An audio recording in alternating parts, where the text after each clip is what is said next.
Hi, in today's tutorial, I'm going to show you how to add name and subject line on Klaviyo. So the first thing that you would like to do, of course, is just go and open whatever browser you're going to use to follow this tutorial steps with. Here in my case, I'm actually using Brave, but of course in your case, you can use any other browser could be possibly working for you. Once you open that browser, make sure to go to this URL section and simply type klaviyo.com and hit the enter button. That should take you into this page. And as you can see from that page, you can actually click at login if you have an account. Once you click here, as you can see, this will take you to the login page. So all you need to do, just go and enter your email password, check if this I'm not a robot, then log in into your account. Of course, you can even log in with the SSO.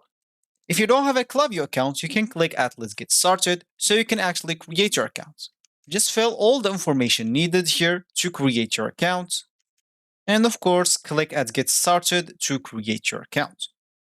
Once you're logged in or you created your account, you'll find yourself on this page, which is going to be your home screen or your main screen on Klaviyo website. So, as we said in the beginning of this tutorial, is we would like to show you how to add name and subject line on Klaviyo. And if you want to do that, of course, you can just go and open the message or a message in Klaviyo. It's email or SMS, both works.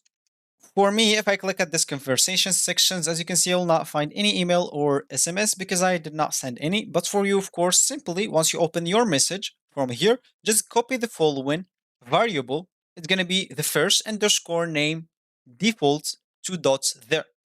Then paste the variable into any text field, an SMS message content field, an email subject line, or an email text block. And here you are. You will have the name in the subject line and you will be good to go. Of course, the there sentence is going to be the name, so change it to whatever you want. So this will actually for this tutorial. I hope you like it. Thank you guys for watching and goodbye.